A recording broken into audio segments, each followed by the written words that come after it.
Hey, how's it going, everybody? It's Joshua with A Ways Away.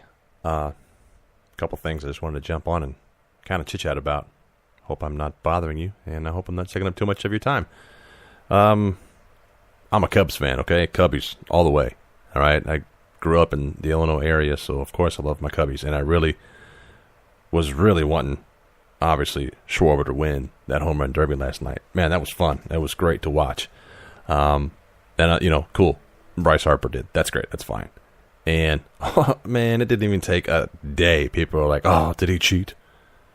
Bryce's dad was pitching him, and he wasn't waiting for the ball to hit the ground. He must have cheated. He threw the last three pitches a little fast, trying to get those 3 home runs. Come on. The guy smashed the hell out of those balls. Anyway, it was great to watch. It was really fun to watch all those guys compete. Always fun for me to tune in to watch that. Love the home run derby. Love this time of the year for baseball. And then it just gets better from here on out if you're a baseball fan especially. And then, right around the corners, obviously football is coming up too, so can't wait for that. And I'm a Bears fan, so, we'll get into that a different time. I'm sure a lot of you Packers fans are going to give me a bunch of hell. But anyway, you always do. It's no big deal. It's all part of the fun. But yeah, that was fun. It was cool to watch that. I was kind of hoping that Schwarber was going to win it. He was right there, it was right at the end, and Harper just took it. He just smashed the hell out of that ball, and it was gone. It was gone. He won. Congrats to you. Good job. Hell, I would like to just hit one home run out of the park. Somebody just lob me one and let me smack it as far as these guys do. And I know they've done it their whole lives, and, they're professionals, but I'm not sure if I could or not. I don't even know if I could smack a home run out of the park like that. Those guys just, close to 500 feet. It's insane. It's so cool to watch. Just love watching that little ball just fly as far as it does. A couple other things. In Hawaii, if you've not seen this video of the lava bomb that hurt 23 people on this boat, that's nuts. That's insane. It's almost tempting fate, though, okay? I think the volcanoes are pretty. They're beautiful. They're really cool to see. If you're in Hawaii, of course, you're going to want to take a look, get a closer look. This boat just, I don't know. I'm sure they've done this every day, so many times a day, for a long time. Or maybe they haven't, I don't know. And they've gotten away with it. But this time, that video is just, it's all over the news, worldwide. Scary. It's just scary. You see that boom, and then you just hear screams and darkness, and it's just horrible. 23 people were hurt, and I guess, luckily, nobody, luckily, nobody died. One woman's, I guess, the most severe injury was a broken femur. And, that sucks. It's the lava bomb with a broken femur. I can just imagine it's not just a rock. It's a hot rock busting through the top of this boat's canopy, and of course, it hauls ass out of there once that happens to get people to safety and to get them their medical treatment. You have to, But then you're seeing all these photos and insane, these lava bombs. And then I started looking, a little further into it. Like, oh, is this a normal, everyday part of life where people live near volcanoes? Lava bombs? I've never heard of this term before until today. I did not know that lava bomb was a term that is used. And I've heard of lava soap. I've used that. Maybe they should market that. Have a couple funky shaped lava, instead of a perfectly squared soap bar, make a lava bomb. Wash your hands really clean. But anyway, I've never heard of lava bomb before. So I was looking into it and saw some of these photos. Wow, I don't want to live anywhere near a volcano where that's going to come anywhere near me, or any of those are going to come anywhere near me, or any of that's going to ever happen. So I kind of feel like that was tempting fate. I just feel like if I was on that boat, as close as they were, it seemed like they were far enough away to be safe. But at the same time, I know you'd just be nervous as hell. And when you first watch the video, you can see it. The orange glow and the smoke and the water. And the people aren't saying much. It's pretty quiet. So I'm kind of feeling like they might have been a little on edge. Like they might have been asking that question themselves. Like, hey, are we a little too close? And then when that thing does just boom, I don't know, just boom, immediately people are screaming. So they had to be a little too close for comfort, I would assume. If I'm ever in Hawaii, well, I have been to Hawaii. If I ever go back to Hawaii, I don't think I'm going to be on a boat anywhere as close as that one is. That's for sure. I just won't. Scary. I hope all those people are okay. The lady with the broken femur, obviously, she's not okay. I hope she heals quickly and, doesn't affect her personal life, business life, work life too much. Hopefully she'll recover from it and everything will be just fine. Lava bomb.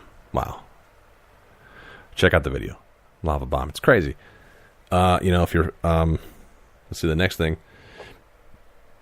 Obviously, I don't want to talk too much about this because it's a very touchy subject, but the police shooting in Chicago, both sides are, one side says, oh, be calm. The other side's angry, wants more video released. I'm just not sure if these body cameras are really doing the job. If they're there, why are we only releasing pieces? Why aren't we releasing the whole thing? I guess because there's got to be an investigation first. I don't know. Full transparency. Let's get the full video. Was there a problem? Were his constitutional rights infringed upon? Was he just walking down the street and they just decided to approach him? Hey, you come here. The whole stop and ID. Anyway, I'm not going to talk too much about that. I'm not quite sure these body cams and these cameras are doing too much to help anyone. It's supposed to be there to help us and to be able to give us answers, but it seems like there's just more questions. So I'm going to leave that one alone too much. I don't want to take a side. It's just too political for me to touch. It's just if you want to check it out, go ahead, check it out. Well, let's see what else is going on. The Perseid meteor shower. Perseid meteor shower. I've only seen this once before. It was about, God, it's already been like 5 years. It was like 5 years ago. I was working at a golf course at the time. And it was an early morning.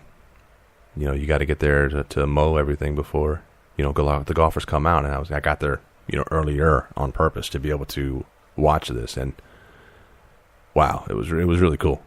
So I just caught wind of this again today. I heard about that, so I wanted to look into that to see if that's going to be anytime soon. Some people are saying it starts today. Some are saying it won't start until July the 23rd. It's supposed to peak in August, like around August the 13th, I think, and last till like August the 24th. And if that's something else you haven't looked into or looked at, Google that. Just check out how, the tail, the stream of this comet, it's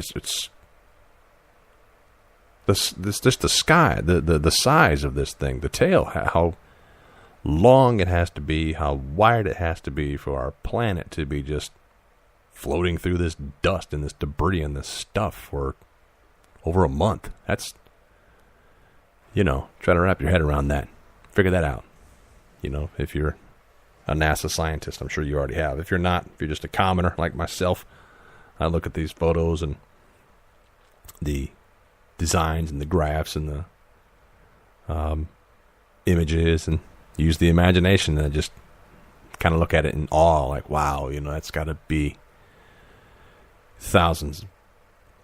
I mean, I don't know, hundreds of thousands. I don't even know. I don't want to give away my ignorance too much here, but for a month, the planet's just floating through this stuff, and it's just as these things are floating through it, it's just eating it up and showing these meteor shower in the sky, and it's really cool. So when I saw it 5 or 6 years ago, early in the morning, there were just so many of them and so vivid and so, you just sit there. I was just sitting there, waking up, having a cup of coffee, just watching it, and it was really one of the coolest things I've seen. And I am gonna check it out this year since it was brought to my attention again. So, and I got a month to be able to look at it. And apparently, I guess the peak, like I said, is August the 13th. So that's probably when I'll start looking before that, like the week of that, and get up early in the morning or, just as the sun's going down, check it all out. It's supposed to be,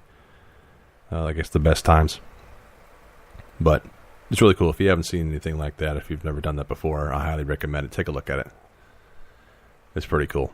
Not much, that's pretty much it. There's a lot of other things happening across our country, across the world that we could talk about that are funny, but yeah, just want to jump on and just kind of say a couple of those things, I guess. Just kind of heads ups, if you will. I tell you what, I got something else. I guess this would be me bitching about something, but am I the only one? Answer this question for me. I was in the grocery store, and sometimes, you're at the store, you're impatient, you just want to get in, get out. Get your stuff, get out. And I try to be polite, too. There's a lot of us in the store at that same time. Again, especially where I live. Seems like no matter what time of the day, it's always the busiest time of the day at these chains, this grocery store chain that's here. But, anyway, I'll be looking at something in the aisle. And I'm not quite sure what I want. Let's say, for example, I don't know, baked beans. And there's, 7 shelves high for, 10 yards from the left to the right. Just different types of baked beans, fan cams, bushes, you name it. They're there. And I'm trying to find, I don't know which one. I don't know. There's so many different varieties of baked beans now.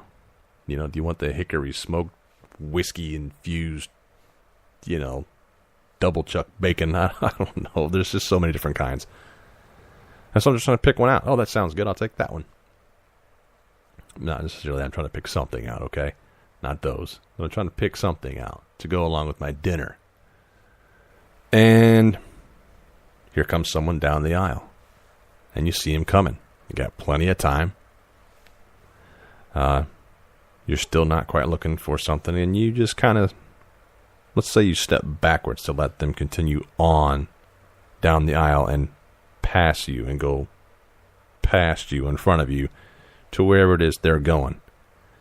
And if this has ever happened to you, let me know. I'm sure I'm not the only one. But they're going exactly where you are, and when you stepped back where you have been for 2 minutes before they rounded that corner to that next aisle, and for the 2 minutes it took them to walk down the aisle, you didn't move from the location where you are. And they just took their time to get there and stopped in front of you. Not just stop, but like as perfectly centered as you could possibly get. It's not just the front of the cart where you could just, walk in a straight line to go get what you need and then back up in that same straight line to go on your way. No. They have to make sure that cart is evenly, perfectly right in the middle of you. And they just don't even recognize you. They won't look at you. They'll turn their back to you, and they'll just do the same thing you're doing. Just start looking at whatever it is they want. Not even giving a crap that you were just standing there. Now, that annoys the hell out of me. It's because that happened to me today. And I've done that many times. You feel it coming. It gets to the point to where, again, I feel like I'm being polite. I feel like I'm a polite person, but it gets to the point to where I'm like, what, the hell with it. I don't want to be polite anymore. I'm just going to move your cart out of the way. As you stop right there in the middle, I'm just going to take your cart and just kind of continue it on down the way, even if you just stand there, go fetch your cart. Or, same thing, walking through, a Walmart, walking through a mall, walking through a grocery store, walking anywhere inside of a building somewhere. It's kind of like traffic. To me, seems like right side, in the United States. That's where we're all walking. We're all walking on the right side. And we do this little circle around wherever it is that we go. But somebody is walking towards you.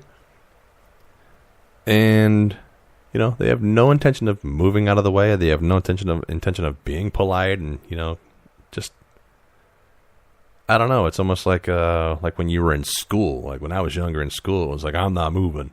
And you shoulder check the hell out of somebody. It's like it still exists. Like these people are still doing that. And I don't know. Just get out of the way. Just be equally as polite as the person that you see that you're looking at. I would hope that we could be able to do that, but who knows, man. I'm just bitching about something. It's just ridiculous. I'm just bitching about something. Just kind of filling time, if you will. But, move. Get out of the way. I'm trying to be polite. And it's like you're purposely trying to piss me off because your day sucks. So you see me walking down the aisle and I'm with people and I'm smiling and I'm happy and you're miserable and you haven't done your laundry in a week and you look like shit. So you decide you want to just stay in the way. Don't even attempt to move. Or walk the wrong, go the wrong direction.